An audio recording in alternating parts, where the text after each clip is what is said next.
പശ്ചിമേഷ്യ വീണ്ടും തുറന്ന യുദ്ധത്തിലേക്ക് കടക്കുകയാണ്. ഏപ്രിലിൽ വെടിനിർത്തൽ പ്രഖ്യാപിച്ചതിന് ശേഷം ഇറാനും ഇസ്രായേലും തമ്മിലുള്ള തുറന്ന സംഘർഷത്തിലേക്ക് മടങ്ങിയിരിക്കുകയാണ്. ഇത് ആഗോളതലത്തിൽ തന്നെ ഭീതി ഉയർത്തുകയാണ്. അമേരിക്ക ശരിക്കും ഭയത്തിന്റെ പിടിയിലാണ്. അതിനാൽ ട്രംപ് സമാധാനം വേണമെന്ന് ആവർത്തിക്കുകയാണ്. കഴിഞ്ഞ കാലങ്ങളിൽ ഇത്തരമൊരു പ്രതികരണം ട്രംപിന്റെ ഭാഗത്തു നിന്നുണ്ടായിട്ടില്ല.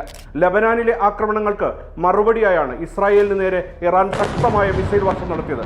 10ലേറെ ബാലിസ്റ്റിക് മിസൈലുകൾ ഉപയോഗിച്ച് 3 ഘട്ടങ്ങളിലായാണ് ഇറാൻ അപ്രതീക്ഷിത ആക്രമണം നടത്തിയത്. പിന്നാലെ ഇസ്രായേൽ ഇറാന്റെ 3 സുപ്രധാന നഗരങ്ങളിൽ കനത്ത ആക്രമണം നടത്തി. പിന്നാലെ ഇറാനെ പിന്തുണക്കുന്ന ഹൂതികൾ ഇസ്രായേലിനെ ആക്രമിച്ചു. ഇപ്പോൾ ഇറാൻ 2ാം ഘട്ട ആക്രമണം ഇസ്രായേലിനെതിരെ ആരംഭിച്ചിരിക്കുകയാണ്.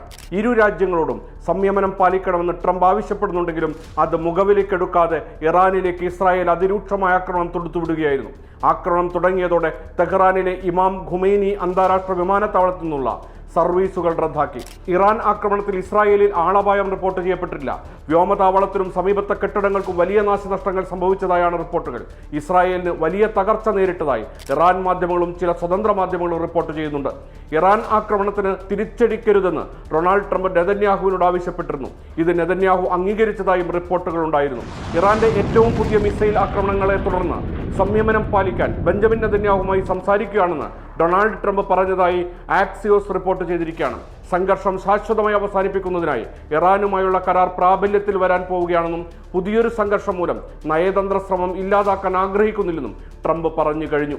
ഇറാൻ ആക്രമണങ്ങൾ ആരെയും വേദനിപ്പിച്ചില്ലെന്നും ഇസ്രായേൽ പ്രതികാരം ചെയ്യില്ലെന്ന് പ്രതീക്ഷിക്കാമെന്നും ട്രംപ്. നെതന്യാഹുവിന്റെ പ്രത്യാക്രമണം സംഘർഷം അവസാനിപ്പിക്കുന്നതിന് പകരം അത് നീളാനിടയാക്കുമെന്നാണ് ട്രംപിന്റെ മുന്നറിയിപ്പ്. കഴിഞ്ഞ കാലങ്ങളിൽ നിന്ന് മാറി ഭയത്തിന്റെ പിടിയിലകപ്പെട്ട ട്രംപിനെയാണ് ഇപ്പോൾ ലോകം കാണുന്നത്. ഇസ്രായേൽ എല്ലാ പരിധികളും ലംഘിച്ചുവെന്നും ഇതിനുള്ള അനിവാര്യമായ തിരിച്ചടിയാണ് ഇപ്പോഴത്തെ ആക്രമണമെന്നും ഇറാൻ പാർലമെന്റ് സ്പീക്കർ മുഹമ്മദ് ഖാബിർ ഖാലിബാഫ് പ്രതികരിച്ചു. ഇരു രാജ്യങ്ങളും തമ്മിലുള്ള നേരിട്ടുള്ള ഈ ഏറ്റുമുട്ടൽ ആഗോളതലത്തിൽ തന്നെ വലിയ ആശങ്കയാണ് സൃഷ്ടിച്ചിരിക്കുന്നത്. ട്രംപിന്റെ പരിഭ്രാന്തിയിലാണ് ഇപ്പോൾ പ്രതീക്ഷ. യുദ്ധം തുടരുന്നതിൽ താല്പര്യമില്ലാത്ത ട്രംപിനെയാണ് ഒടുവിൽ ലോകം കാണുന്നത്.